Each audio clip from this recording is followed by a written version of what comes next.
Hi, everyone, and namaskar, and welcome back to Live Your Best Life Unscripted. I'm your host, Ajay Khanna. Today's episode shines a light on a woman who has rewritten the meaning of strength physically, mentally, emotionally. She's an actor, anchor, author, and a fitness icon, and someone who's been open about rebuilding life from the ground up. Her journey is a testament to resilience, reinvention, and the power of showing up for yourself. She is none other than Mandira Bedi.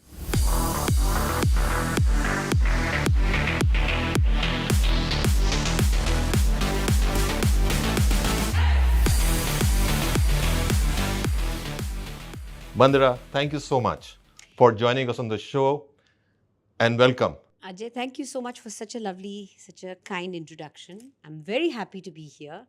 I want to say that I have right up top, I have a lovely connect with Herbalife because I've done some beautiful events with Herbalife and I've had the best fun there. Awesome. Because I'm telling you, when people say, what are the favorite kind of events that you do? The ones where I stand on stage and I do jumping jacks with about 10,000 people. Who gets an opportunity to do that? I tell you, listening to great music. So I've had a lot of fun, and I'm very happy to be here and having a lovely conversation with you, I expect. It's a pleasure to have you, Mandira, and good to start on this note, on a high energy note of jumping jacks and all. And in fact, you are one of the most respected and admired voices in the country today. And the way you have transformed your life through discipline, movement, and I would say intentional everyday choices has become a blueprint for strength, vitality, and is truly, truly commendable. Thank you. That's Yeah, so kind of you. yeah. But how do you manage all these things, Mandira? I mean, if I must ask you so, from that high energy to being here, solve and Well, I have to say, I really love what I do, Ajay. I love my job. I love my work. I love that I have no monotony when it comes, when you're I'm not saying I'm not looking down on any job. I'm just saying that I get this opportunity to do something different every single day. So uh, today I'm sitting and having this conversation with you. Tomorrow I'm going to go to Jaipur and flag off a marathon. Day after, I'm going to be sitting and having a conversation with some cricketers who just won the World Cup. The fantastic from the squad that just won the Women's World Cup. So every day is something different for me, and I think I just look at my life and I look at my work with so much gratitude and so much awe and wonder that that's what keeps me going. And when you love what you do, it doesn't feel like work. When you love what you do, every day is like a gift, it's like a blessing. So I that's my outlook towards life, because I just love what I do. I'm grateful for my work. I'm grateful for the fact that I'm 30 years into the field of entertainment and I still am getting possibly the best work I've ever done. And I mean, who wouldn't be grateful for something like that? So every single morning before I wake up and before I open my eyes, I'm just in awe and gratitude for nice. what the universe has in store for me. And that's how I live. And that's what keeps me going, actually. Yeah. No, that's great to hear, Mandira. In fact, before you all those marathon runs, the I would say the fitness reels, meeting the cricketers, everything. There was a phase of deep building. So take us back to that moment when life really turned upside down. What was that one thing that you told yourself that helped you put one foot in front of the other again? Well, if you're looking at the last 30 years, there have been many ups and downs. And our be it corporate life or be it life even in entertainment, people think life in entertainment is a piece of cake. It's not, because you are remembered for the last thing you did. And some months can be absolutely fantastic and some months can be not so fantastic. Yeah. So there are lots of ups and downs. So there was something that I told myself during those times when there'd be huge highs. I mean, after I did the cricket, when I did the cricket, After that, I could not walk on the street without people, swarming around me, and it was an incredible high. I used to walk into rooms and people would clap, and I couldn't understand what this was all about, because before that I'd done Shanti, and I'd done a couple of daily soaps, and that was about it. And then the cricket happened. The cricket was this huge high, and I did a whole lot of nice stuff after the cricket. And then, as does everything in life, there are crests and Yeah. troughs and ups and downs. So one thing that being in entertainment taught me, and being in entertainment like this taught me, that I don't get too carried away with the highs or the lows. I tell myself at any given point of time, this too shall pass. So this too shall pass, and this too shall pass. So even the times when things are just somewhere in the middle, this too shall pass. So I keep telling myself that nothing is permanent. Life is temporary. There's the only constant is change, and that's how I live life as far as my career is concerned. I've seen a lot of personal loss. I've seen personal loss. I lost my husband 4 years ago, and it took me a while to even talk about it. And every time I got invited to give any talks, I'd say this is one thing that's completely off the table, and I would not talk about it till I was absolutely okay and ready to. And because I lived my life, with and in gratitude, I will say this, that's what helped me lift myself back up. Because the first year is always, when you have uh, a loss that literally shakes the tectonic plates from under your feet. When you have a loss like that, you have to give yourself time to grieve. You have to give yourself time to process. And when things, feel sad and horrible, you're allowed to feel them, and you should feel them, because distracting yourself and doing things that will just give you a temporary distraction is not the way to go. The only way out is through. So the first year was that year of processing everything. The first of everything without him was so hard for me. And those days I could not get out of my room. And you have to do what you have to do to. And then the second year becomes a little bit easier. Not easier, you just become a little more, strong. Yeah. So the thing is, the first year I was not feeling too much gratitude. First year I was like, there's got to be a reason this has happened to me. And I have two young children. I had adopted my daughter literally 9 months before my husband passed. My 4-year-old daughter. So she didn't know him very well. And here I was suddenly with two kids and a single parent. And I was like, there's got to be some meaning. I have to understand what's going on. And I took my time to process it. And then I said, my job is now, and you have to tell yourself, this is your job here on in. My job now is to give my children the best life I can possibly give them. So if you ask me what keeps me going now, it's I want to give my children the best life ever. And the thing is, you can't dwell on, and any book on spirituality or any guru will tell you, you can't dwell on what has happened to you in the past. Yeah. It will shape you, of course, but you can't dwell on the past, and you can't worry about the future. You have to live in the present moment. And in the present moment, what do I need to do? I need to give my children a good life. I can't be a sad sack parent. I can't be a miserable parent who's going to. I'm a strong, happy, positive parent, and that's what I need to do.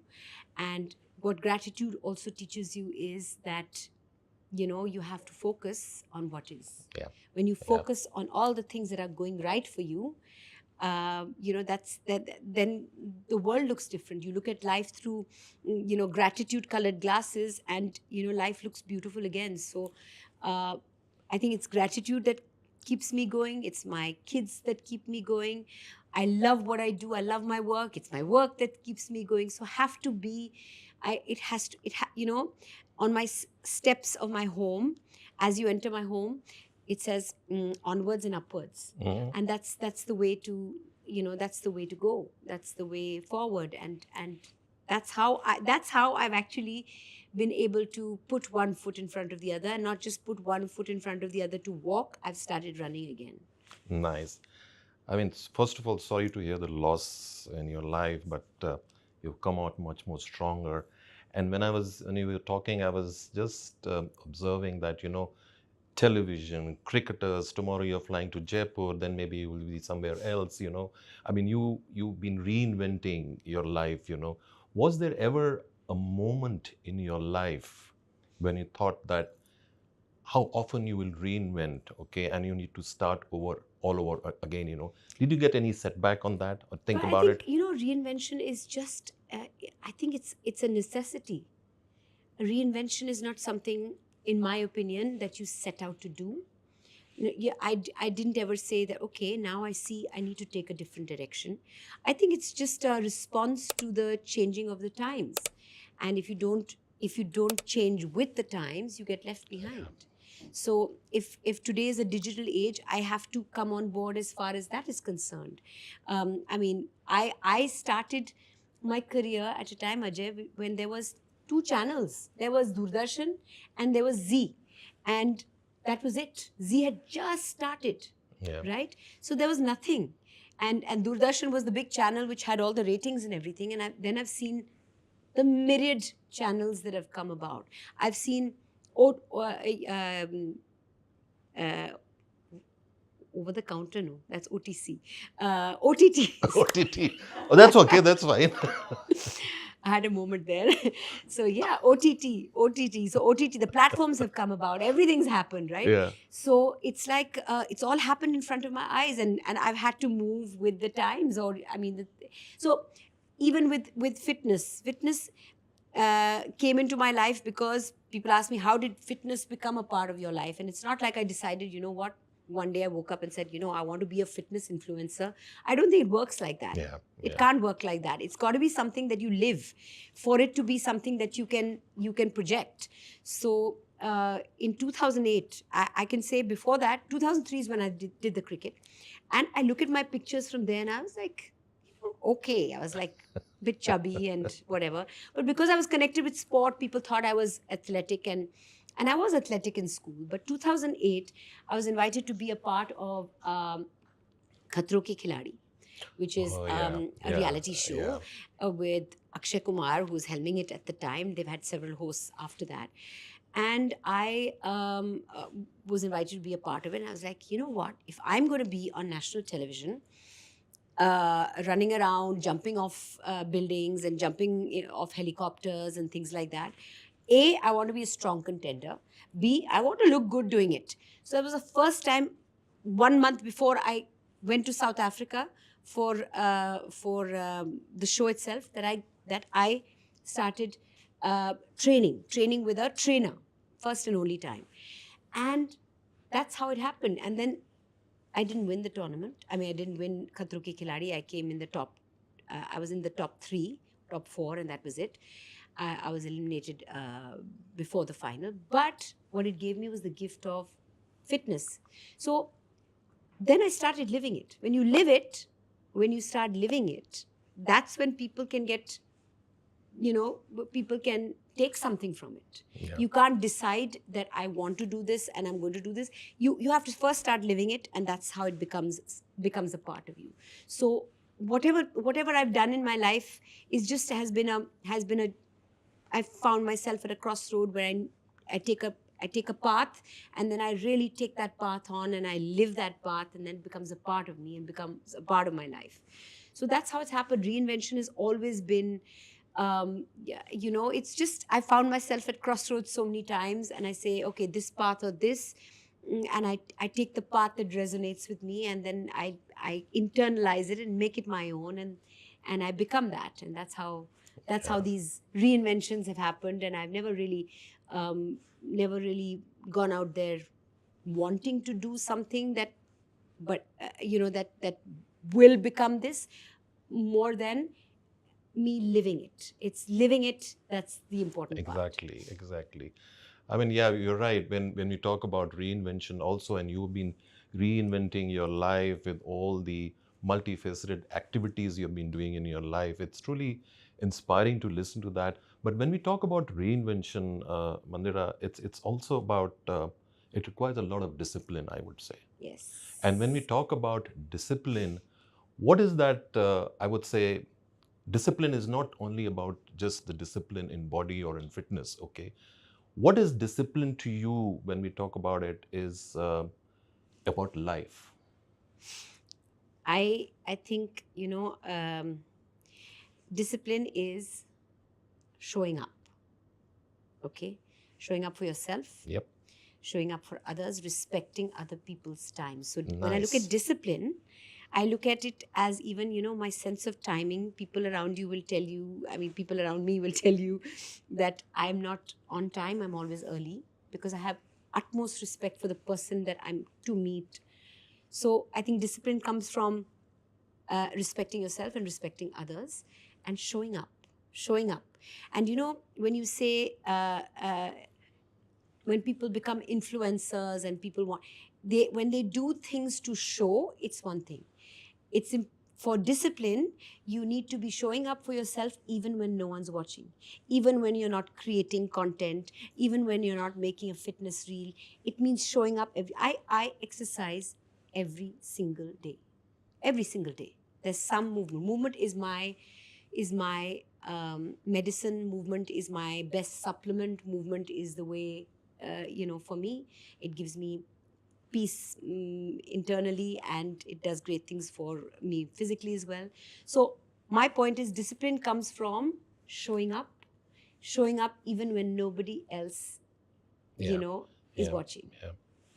So also discipline, Mandira, requires a lot of motivation.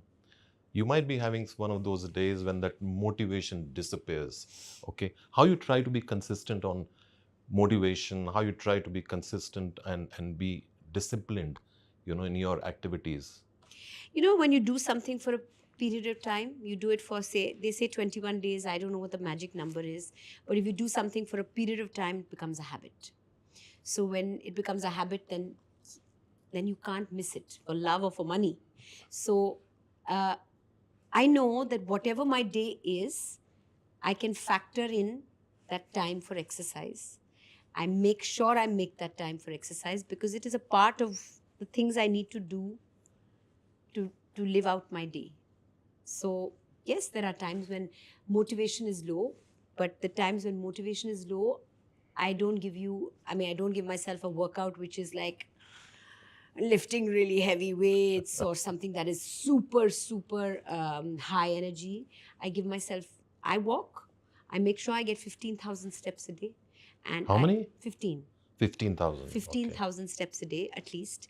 And the days that I have a little less energy, I don't do a heavy workout. I don't do something that I know I'm not going to be able to do, because I really believe this: a half a workout is better than none, right?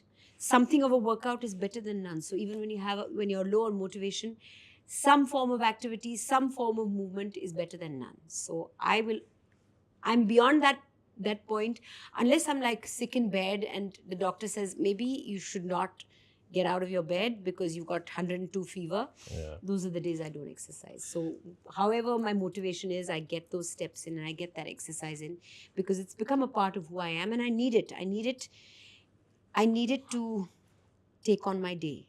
I need exercise to make my day good. You also talked about, we talked about reinventing yourself. We also talked about motivation. We also talked about discipline. Okay. And, you also talked about movement as a therapy. Was there a moment when you realized that movement was, saving your mind just as much it was strengthening your body? Yes, absolutely. Mm-hmm. There was a time when you do exercise to lose weight and to become a certain size, and then when you've done it for so many years, there's a point you realize that it's not just about the physical aspect of it. Yeah. It is the mental and the emotional part of it. Like I said just a minute ago, that when I wake up in the morning, I get my exercise done in the first part of the day, because that's how I can take my day on. It colors the rest of my day. If I've gotten the exercise in the morning, my mind is, sharp. Energy. I'm feeling energized. They say, now they say, I don't know who the they is, but somebody says that your and I've experienced it, that your willpower and your motivation is at its highest in the morning. So if you get the exercise in the morning, your energy is higher, your willingness is Yeah. more, you get a better workout in. I've noticed, and this is something that's in me, that if I miss out in the morning, I will never be able to do an evening workout. I just can't do it. I'll find 20 excuses not to do a workout in the evening if I have to. So I end up walking or doing something else. But morning is essential for me because I need it for my mind. I need it for my emotions. And, there was a time that if I felt amiss, things were a little bit amiss, if I'm not feeling good, if I'm feeling a little low, I could just go for a run and come back feeling, because, you get those endorphins and you come back feeling better. So, I mean, everyone knows what exercise does. Yeah. And now I need it, I would say, possibly more, because I've been exercising for so many years. So if I miss a day, it's not going to do anything to my body. But if I miss a day, what it's going to do for me emotionally is something different. That's the one I don't want to miss it for. You see? Exactly. I want to exercise the first thing in the morning every single day, because it colors my day, it makes my day go well. I feel my best when I've exercised. You talked about, exercising every day. Okay. Let me ask you, what are those non-negotiable things, on a daily basis, whether it be exercising, whether it be mental resilience, whether it be nutrition, whether it be hydration, whether it be recovery. What do you do? How do you manage all that? So, okay, as far as exercise is concerned, I don't weight train every day. I weight train 3 or 4 days a week. The rest of the days, all the days I need to get anywhere between 12 and 15,000 steps. I aim for 15. I get that maybe 5 times a week. The rest of the days of the week, it's about 12,000. So that's as far as exercise is concerned. There's got to be 1 hour minimum of exercise, some form of activity every day. Hydration, I don't enjoy drinking water.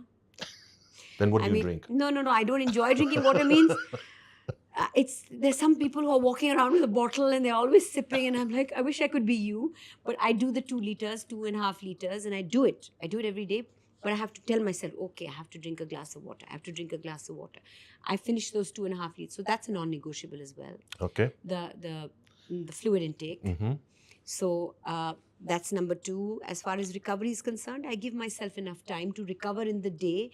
And when it comes to weight training, I don't do it 4 days in a week, one after another. I give each body, I do arms and shoulders one day, and the next day I will not, then I'll probably do legs, and then the next day I'll do chest and back. So each body part gets that time for recovery.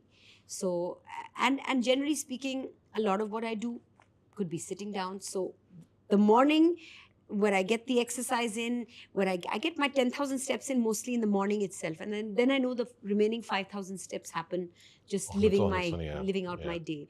So, these are the non-negotiables. As far as nutrition is concerned, for a while, I've never gone to a nutritionist. Currently, I'm with a nutritionist for the first time in my life, I think, because I was doing intermittent fasting, and then it works for you up until a point, until it stops working for you, and then you're like, what's going on? I'm eating 1.5 meals a day and I'm not losing weight.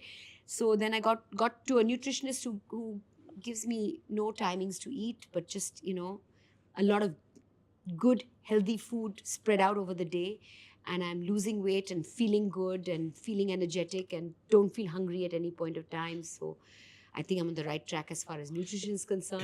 There's so many fad diets, that keep on happening. And one needs to, I think, remember this, that when it comes to nutrition, it's very, very important to do something or follow a diet that is sustainable. Because you do something that is very, stressful on your body or very difficult for you, you do it for a little while, and then, you just, somewhere, something's got to give. So you're like, you do it for a little while, and then you say, I can't do this anymore. And you start eating, and you put the weight back on. You've got to find something that you can do, you can sustain over a period of time, which becomes a way of your life. Yeah. Because that's the one that will stay. That's the diet plan that can stay. That is the way of life that you can continue. So sustainability is very important as far as diet is concerned. Sustainability and consistency. Yes. Yeah. Something that you can consistently do for a period of time, and something that is not too harsh, not too difficult, not too crazy. Now, when I was doing intermittent fasting, I was eating, first it was that 16-8 protocol. Yeah. Then there was 18-6. Then it was 24. Then I realized I was eating one meal a day, and with one meal a day, I was putting on weight because my body at some point, what happens is it slows down your metabolism, and it becomes like this, that whatever meal you eat gets stored as fat. At least for women, it gets stored as fat because they don't know where, the body doesn't know where the next meal is coming from. So it works differently for different people, and intermittent fasting works well for a period of time, after which you have to go back to normal eating. Exactly. So anyway, I've tried all the diets. What works for me is something that you can consistently follow for a period of time, a diet that is sustainable in the long run. So if I understand you correctly, Mandira, what you're trying to say is that, some of the non-negotiable things for you are daily exercising, Yes, okay, correct food, correct nutrition, okay, recovery, hydration. Yes. Though you only drink 2.5 liters of water, okay, Yes. but still do that. How much do you drink? Well, to be honest, 1.5 to 2 liters, not Okay, beyond fine. that. That's Okay. it. 1.5 to 2 is good. Yeah. Yeah. So that's good. Mm. Okay. So ladies and gentlemen, if you listen to Mandira, what she's talking about is being consistent on exercising, being consistent and sustaining through the proper nutrition. And of course, she spoke about hydration, recovery, and that's the fit Mandira for you. Okay. Oh, thank you. Okay. Now, Mandira, let me ask you, we are getting into the new year. Okay. And new year is just around the corner. Okay. And a lot of people set up fresh goals for the new year. And you also have been a part of the Lift Off campaign. Yes, Yeah. And yes. tell me, how was your experience with the Lift Off campaign, which has been there, the launch, in fact, of Lift Off in India? How has been your experience there? And what is the kind of energy you saw when you were there during those events? I enjoy the event so much that I had to talk about it up top when we started speaking. But I just want to say, that I do about, let's say, 12 events a month on an average. And the ones that stay with you are the ones you enjoy the most. And I have loved doing the Lift Off events because I have not, there's something to say about the community that you have, the community you've created, because the enthusiasm, the energy, the high, I have not seen that I've done events where I've done workouts with people in the audience and they've followed along and they've done whatever they can do. Some of them are huffing and puffing and they stop and they're like, "Ye hamare liye." But whenever I've done, and I've got a couple more to go, but I've done Delhi, I've done Mumbai, I've done Ahmedabad, and for thousands of people, 10,000 people in one place, 15,000 people Wow. in Ahmedabad, 11,000 people in Delhi. I have, you also get energy. It's not like I'm the only one giving the energy. There's energy coming back to you as well. And they have been the most memorable events for me this year. Can you elaborate on that? Because when you're up on stage and you see even the last person out of all those 15,000 people also doing that jumping jack, also doing those, boxes and kicks. Yeah. It is such an inspiring, it feels so inspiring, and it's a community of people who are out there making other people's lives healthier, making other people's lives better. And wow, I mean, that's commendable in itself. People who are energizing and educating people to live better and healthier lives are all out there in the audience, and they are working out with you. So naturally, it's this amazing energy all around. Yeah. And I must say about Lift Off as well, the drink. Did you try it? Of course, I want to tell you about that. So one is, I love sugar, but I've given up sugar because I have. The good thing about Lift Off is it's no sugar. So there's that. It's sweetened with a sweetener, and it's the color comes from beetroot, so that's natural. Wow. Yeah. And it tastes so good. So I've in fact, before every event, had a glass of lift off, and that's really lifted me off for the event itself. So that's the secret of your That, energy when that you're is there the at these that events, is you the know, secret. the lift off. Now, though, not just your events. Any other time anybody invites me to do some exercise for them, there'll be a sachet of lift off in my bag to before I go on. And the good thing is, you know, there is also something to be said about too much caffeine. It's got the right amount of caffeine. There are certain cans that I shall not name, cans of energy drinks that I shall not name, that have too much caffeine, which is not good for you. This has the right amount of caffeine. It has the amount of caffeine that a cup of black coffee has, so it gives you just the right amount of push, that lift off that you need. So I like that about it. It's been thought. It's a very well thought out product. That's nice to hear that. I mean, when we are talking about New Year, we started this conversation with the New Year. Tell me, does community play an important role in being consistent with your New Year goals? How important is community to drive you through that, you know, consistency, whatever you plan and set goals for the future? Community is everything. I think, you know, community is what gives, if it's your friends, if it's your family, community is what keeps you going. We are social animals. We need human connection, and connection means community. And for me, uh, um, everything I do, I even put out on Instagram, so I've got a community there. I think community is the way to go. Community is how we live our lives. Without Yeah. community, nobody lives individual lives, and without community, we are nothing. And I'm very grateful to be even connected now with the Herbalife community, and my year is going to end on a high because I'm doing one event, I think, next year as well, in January in Kolkata, for liftoff. So, Khub bhalo. huh? Khub bhalo. Khub bhalo, khub bhalo. Kolkata is the city of my birth as well, so I love going there. Oh, really? Yes, Okay. yes. I want to know. I want to see. I've seen great energy. I want to see what West Bengal has in terms of whether the last person, you know, over there will be doing jumping jacks with me, You said or you- whether they'll be having rosogullas. Yeah, I was coming to that. You said you're born in Kolkata. Hmm. Okay. When you go to Kolkata, it's a food connoisseur also. How do you have the discipline there? I Well, cannot, honestly, when I'm there in Kolkata. yeah. I have to have that matcha jhol and all those kind of stuff. How do you stay away from all these things? I have the discipline. I give my actually Come I give on. myself no, I give myself a couple of days where I say, like, you know, on birthdays and special occasions. You Not cheat. everybody's birthday, because then you know, there's that phrase that says, I'm going to have cake because it's somebody's birthday somewhere.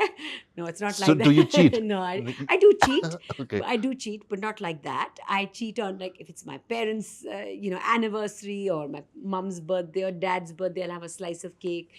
But if I was to go to every single city that I go to, and say, you know what, I'm here in Kolkata, so I must have rosogullas, then, you know, I'm in literally in a different city every second day, so I would be cheating every second day. So I do it on special occasions. Christmas is coming up. I know I'm going to allow myself a little bit of something there, a little indulgence there. What is that something? Maybe Christmas cake, Christmas pudding, maybe some, I don't know whether I'm allowed to say it here. You can cut it out, mulled wine. But even on New Year's is coming up as well. It's not like you have to enjoy life as well. You know, life is about, Exactly. and I have family coming down from Denmark visiting me, and we are their winter holidays. So I have to give them a good time and have a good time too. It's a responsibility. Exactly. Yes.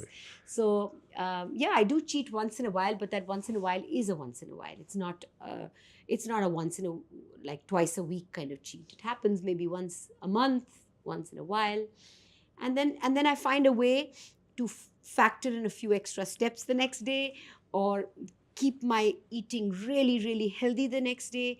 There's always some sort of balancing you have to do. So that's the trick. That's the trick, ladies and gentlemen. What Mandira just shared with you is enjoy your life, but when you enjoy your life, put in that extra bit the next day to burn it off. So, Correct. Mandira, my next question to you would be that, you know, women today who are there in their 40s and 50s, they often struggle with the metabolism. Yes. They suffer with fatigue. Yes. They all suffer with the hormonal changes. Yeah. And you have broken every, I would say, stereotype. Can you suggest a few things Yes. to the women in the 40s and 50s that how they can improve their energy levels Yes. and how they can be consistent? Well, I will just say, it's like this. You might say it's like the chicken and the egg thing, but the point is exercise. Ex I didn't even know what perimenopause was. I didn't feel anything. Why? Because I exercise every single day. People have come up to me and said, "Oh my God, I'm going through perimenopause and this is happening and that is happening," and I'm like, I don't even know when perimenopause was for me because I didn't feel anything. I didn't go through anything. So I I I I I'm 53. I have no problem sharing my age. In my 40s, I felt nothing. I felt nothing different. In my 50s, I feel nothing. I'm lifting, by the way, I'm lifting heavier weights now than I was in my 30s and 40s. Hmm. I mean, I will take off my shirt and show you my my No, no. jacket and show you my Okay. muscles. But I'm saying I am lifting heavier than I've lifted before. And I just Okay. think movement, when I say movement is medicine, exercise is medicine, it really has been for me. It's like not just medicine, it's a supplement. Supplements keep you in check and keep you in good form. Exercise is my supplement, and that is the one piece of advice I give everybody. I say, listen, just exercise and you won't feel any of the other things that people go through, women go through in their 40s and 50s.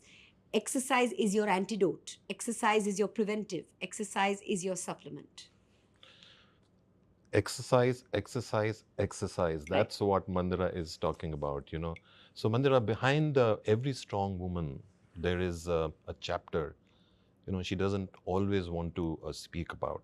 So, was there a moment in your life you had hit your emotional time, and how did you overcome it? Well, I tell you, the hardest time that I've had in my life is when I lost my husband, and that was that it takes a lot out of you, and it took a while for me to find my feet again.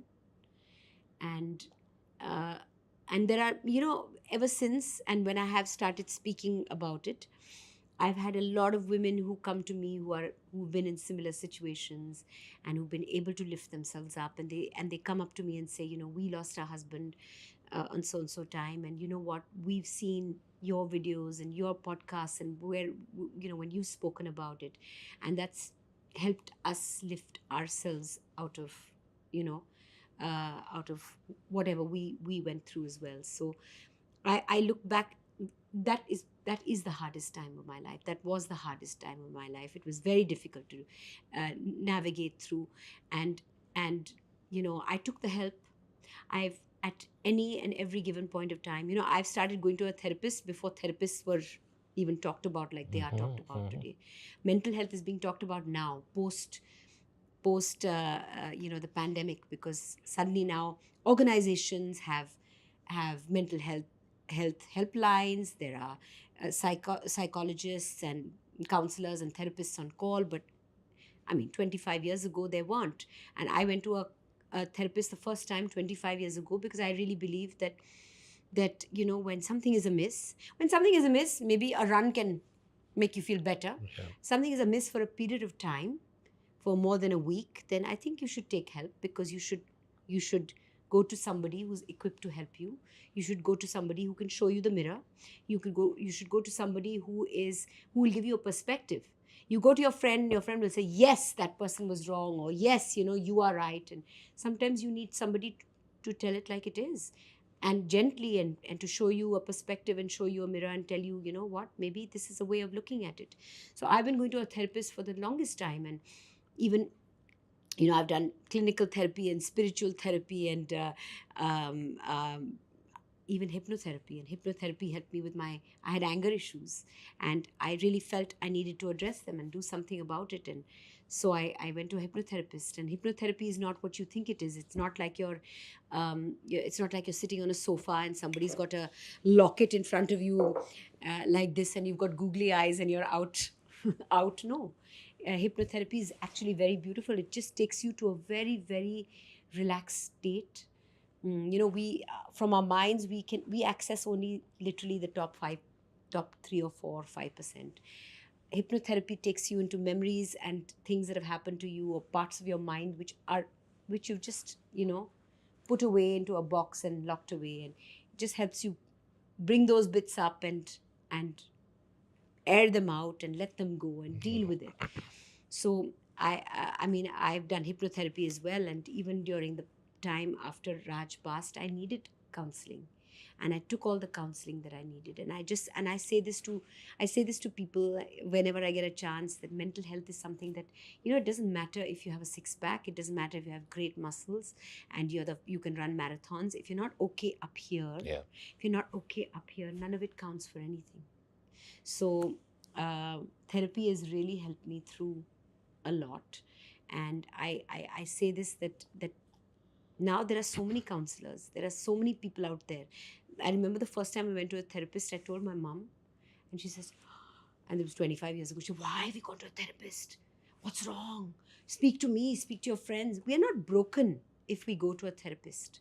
We go to a therapist to just, you know, find a way, Yeah. find a path, navigate something which you can't navigate yourself. So, cut to about 6 months ago, there's a friend of hers who's not doing too well, and she's saying, Mandira, do you know any therapists or counselors? Because auntie so and so needs some help. And I'm like, look, we've come a long way. And yes, of course. And I have like back then, 25 years ago, I had one therapist number on my phone, and that too because I interviewed her, and I had Yeah. her on one of my shows, and that's how I had a number. And now on my phone, I've got like 20 therapist numbers, counselors, hypnotherapists who can help people and you know give them a path. So I think therapy has helped me through a lot in my life, and most recently during uh, the grief I went through. Even with my kids, my daughter didn't know my husband very well because it was only 8-9 months that she experienced him. But my son took it very badly, and he was very very close to his father. Mhm. And I made sure that he had some counseling, and every time he felt like crying, I'd said, you know what, you must cry. I'm not one of those people say boys don't cry, because Yeah. you don't cry, you don't let out a lot of what you need to let out. And I always said to him, if you cry, you'll feel better, you'll feel lighter. Let go of whatever it is that you're holding inside you. And he had a lot of therapy as well. And I said, one day there'll come a time when we'll talk about dad, and you'll remember him with a smile on your face. And we've come to that time, and he thinks about dad. He says, I'm remembering what dad did this, and dad said Yeah. this. And he's narrating this incident without bursting into tears. And he remembers him well. So I think therapy helped him as well, because he didn't, when you bottle a lot up inside of you, it finds its way out somewhere else. It becomes a pattern somewhere else. So So therapists also, act as mentors or guides at yes, some of time. So course. so what you're Of course. saying is that there is a time when you do need a guide or a When mentor something or a is coach feeling, in your yes, life. when something feels off for like a day, and you say, okay, tomorrow I'll feel better about it, and you do feel better about it, and you moved on, and you genuinely moved on, you don't need a therapist for something like that. But when something feels bad, and it's feeling bad, and it's an annoying feeling in the pit of your stomach for a more than like a couple of days and goes into a week, then you should address it, Yeah. because it needs to be addressed. It's not gone away. It's not something that is dissipated. You've obviously not processed it. So to process it, you obviously need the help, because it's not gone away. Exactly. And Exactly. yes, a counselor or a life coach or a therapist is somebody who can help you air it out, process it, let go of it in a healthy way. So yes, I recommend it very highly, and I've used the services of therapists and counselors over the years, and I feel uh, it's not like I'm broken. It's like I've needed help along the way, and I've taken it. So when you need a coach or a mentor or Yes, guidance, do go ahead yes, with it. Okay. yes. So you also mentioned, that you have two children, and being a mother it's a totally a different, I would say, role altogether. And it's all about a different responsibility and resilience. Tell me, as a mother during this period, what has motherhood taught you about your strength and also the energy on the way, and especially when you have face challenges in your life? Well, I look at motherhood. I love that I've had a beautiful career, which I'm very, very grateful for. And I've gotten to do so many things and I had great opportunities. All of that is there. But I feel the best thing that's happened to me is parenthood. Best thing that's happened to me is being a mother. And I want to tell you this with and if it changes somebody's mind sitting in the audience or who's listening to this, watching this, I hope it does. I think I'm blessed. I think I'm privileged. I think I'm special because I have the privilege of being an adoptive mother and a biological mother. My son was born to me 14 years ago. And I remember when I was dating my husband, I said, I want to have one, adopt one. And when Veer was born, mm, a little while later, when he was about 4 or 5 years old, I said, Raj, remember we talked about having one and adopting one. We should now get on to the process of adopting.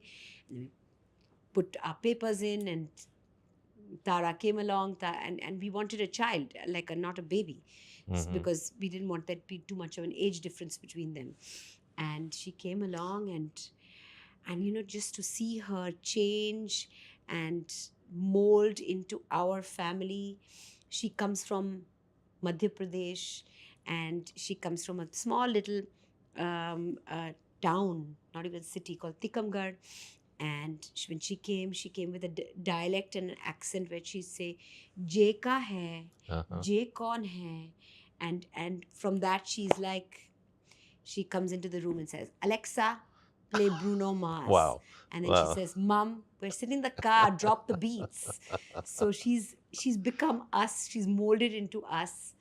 And there are times when I'm just lying on my bed and my kids come and lie down in my bed in the morning with me. And I've got Veer on one side and Tara on one side. And I just feel so privileged and I feel so blessed and I feel so lucky because this journey is something so special. Yeah. To be an adoptive parent and a biological So you brought a parent. smile on somebody's face. Yeah, Yeah. and I've changed somebody's life. Yeah, you And changed when somebody's people life, yeah. say that, when people say, "Oh, but will you love your adoptive child as much as you love your biological child?" I said, you know what, in my intent is to do that. And if at times I don't, that's on me. But I am still giving this child a life that is 10,000 times better than the life she had. So I, of course, try and treat them as equally as I possibly can. And if subconsciously I don't, then it's subconscious. But they are equals in my eyes, and I think I'm so lucky. And yes. And So blessed. and blessed, of course. I think I'm so blessed. I mean, Viru is very different. He's a musician, and he was a really good kid, and he was full of love, and he's still full of love and full of hugs and kisses. And Tara's come to teach me. I tell you, she's also full of love and lots of hugs and kisses. But she's come to teach me what I did to my mom when I was growing up. Because Veer was too much of an angel as a little kid. She's a naughty kid. She does naughty stuff. She's exactly like I was. And if I look at her, you look at her, she's exactly like I was. Can you imagine? My adopted daughter is exactly like I was as a child. This long curly hair, athletic, always active, always jumping around like a little monkey. I mean, this is me. Yeah. Veer as a personality is less me than Tara is. Tara's more me, and Tara's here to teach me. And now I have empathy for my mother. Like when I was growing up, I was quite a naughty kid. So Tara's here to teach me. You get what you get what you give. So Tara's here to Yeah. teach me all that. And so what does parenthood teach me? It teaches me patience. It teaches me unconditional love. It teaches me my parents parented me differently. They were very strict parents, but in today's day and age, you have to find the right balance. Yeah. So I try not to parent like I was parented. I try to find that balance between being a friend and being a parent. Being a So friend and a parent. That's yeah, nice. you've got to That's do nice. that, and Yeah. you do that along the way, and you've got to find that right balance, because you can't be too much of a friend. Yeah. At the end of the day, they are your kids, and they have to understand and respect that there's that I am the person in charge at this point of time. But on the other hand, I want there to be an open communication, so you got to be friend enough to have that as well. So yeah, I mean, parenthood teaches you everything. It's a world in itself, and I love it, and I'm so grateful for it, like I said. So nice to hear that. So, ladies and gentlemen, Mandira is just not a celebrity or a fitness icon.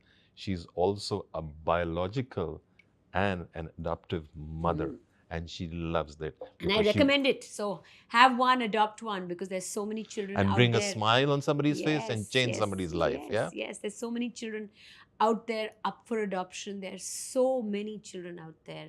And, after everybody who gets into adoption wants to only adopt small babies and not. And so if a child misses the bus in that Yeah. sense, slightly older children just remain in the system and they don't get adopted. It's very sad. So nice to hear that. Okay, Mandira, let's boost some energy. Also, shall we say, let's lift off the energy in the room, okay? And a quick rapid fire round with you Wow, love it. to coincide with your playful nature. Okay. Are you ready for it? Yes. Let's lift off? Yes. Okay, let's do that. Okay. Okay, first question. A habit people would be surprised to know you follow every day. I say my prayers while I exercise. Wow. Mhm. So even if I'm lifting weights, I'm saying prayers. The thing is, it's called habit stacking. When you do two things together, you don't miss either of them. I can't miss my prayers, so I don't miss my exercise. I can't miss my exercise, so I don't miss my prayers. One hobby that brings you instant joy. I've started putting paintbrush to canvas and playing with color and dirtying your hands and dirtying your clothes also a little bit is just a very therapeutic, beautiful thing. I do it a lot with my daughter. She loves painting, and we make a mess. And bolte na kabhi kabhi, those kind of messes bring some joy. So you are a fitness freak, you are an author, you are an anchor, you are a actor, and you are also a painter. Yeah, not a good one, but I do it because it's a very beautiful process, which is a joyous process actually. Okay.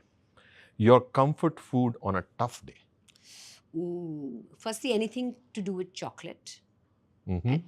Okay, you want to know tough day or cheat day? Cheat day would be chocolate, And a tough day? and a tough day would be anything South Indian. Dosa, idli, podi idli, medu vada. Oh my God, yes, yes. How often do you go to Bangalore Very often. and Chennai? Between Bangalore, Hyderabad, Chennai, I do one trip a month at least. And do you find variations in the podi idlis and the dosas and the vadas and all I this? always go to I end up very often having it at a hotel, but I like to go to to the interiors, to the recommended place. The recommended place will have something different, yeah. but the hotels have more or less the same thing. Okay. If you could choose a superpower, what would it be? The one thing I'm really trying very hard to work on is my patience.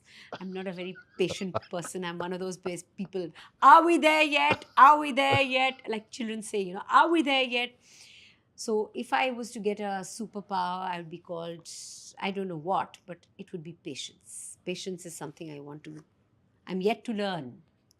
And I think it is a superpower. And I see people around me and teachers and mothers and when I see them, dealing with things with patience, I say that is an actual superpower. Okay. One quirky ritual you always follow before a big shoot or marathon. You've got this, I tell myself. Okay. You've got this. Okay. So even if I'm about to go on stage, if I'm backstage, if I'm at the wings and about to go and start speaking or go and start hosting, or even when I'm about to start running, you've got to tell yourself you've got this. Because Nice. I think self-talk is really very important. And if you don't believe in yourself, who will? Right? So before I started this podcast as well, silently, I said, you've got this. You got this. So all of you listening on this, the audience today, you got this. Yes. Okay. Perfect. Okay, that was nice, Mandira. Okay. And one final question now, Okay. okay? Mandira, your story isn't merely about fitness, it's about core determination, it's about rising, when people throw curveballs at you or those challenges in your life. What would you say to someone who have gone through all this, okay? And what would be your final message if somebody is feeling down and you want to lift that person up? Well, whenever I get invited to speak anywhere, whether they ask me that question or not, I always end with this. But you have asked me that question, so I'm going to tell you. If you start practicing gratitude, Nice. you can, you can literally do anything. You can change your mindset. You can experience miracles. So, when somebody's gone through something hard, I would just say that we tend to dwell on what is not going right. We tend to dwell on what's gone wrong. You just merely shift your perspective and your focus towards what's going right, what is rather than what isn't. That is a massive, it's like a miracle in itself, that perception shift. So I want to tell you this: if you wake up every single morning, before you open your eyes, you say, what I do, I say, thank you for the roof over my head. Thank you for the food on my table. Thank you for my children's health. Thank you for my parents' health. Thank you for the abundance. Thank you for your grace. Thank you for the work that I get every single day. Thank you for what lies ahead for me today. You say that, you're waking up on a note of gratitude. Attitude. And that, I tell you, that there's so much power in that. There is so much that that so much energy you get from that, so much positivity you get from that. I read this somewhere, and it stayed with me forever. Whenever and wherever there is gratitude, there is no room for unhappiness. There's no room for anger. There's no room for sadness. Because you can't be great. Whenever and wherever there's gratitude, whenever you're feeling truly grateful, when I'm feeling grateful for this moment, I can't be feeling bad about something else at the same time. Whenever truly feeling grateful from your heart about something, you can't have a negative emotion at the same time. Yeah. So that is a wonderful way of living life. Live in gratitude. I live in gratitude. I live by gratitude, and that is my. You asking 2 seconds ago about superpowers. I don't have the superpower of patience, but I do have the superpower called gratitude. Gratitude. Nice. So, ladies and gentlemen, have that gratitude. Be thankful every day when you wake up. That's a big lesson which we got from Mandira today. So, Mandira, thank you for Thank you. opening your heart out us to today. Okay, you are a true, I would say, an example of grit, of determination, and of course, when we talk about perfection, it looks like it's all about rebuilding, reinventing, Yes. and choosing yourself again and again. That's right. So, and I want to say something to you. Given that you were, interviewing a host, I want to tell you what an incredible host you are. Thank you so You have much. lovely energy, you have very positive energy, and I really enjoyed, the questions you put together, the this podcast, because when you do homework and people are prepared and put in work, and I think it makes for a wonderful conversation. And so, great job on that, and I really enjoyed myself. Thank you. Thank you for putting me at ease today, and it was wonderful speaking to you. It was like speaking from the heart, speaking to a friend, and of course, to a super host. Thank I'm a host. I'm still not a super host. No, you're It was great. always a You're pleasure. great. And, ladies and gentlemen, Mandira reminds us that discipline is a form of self-love. Movement is a medicine, and daily habits can change the trajectory of life. For all of you out there, your energy, your vitality, your power, they don't come from outside.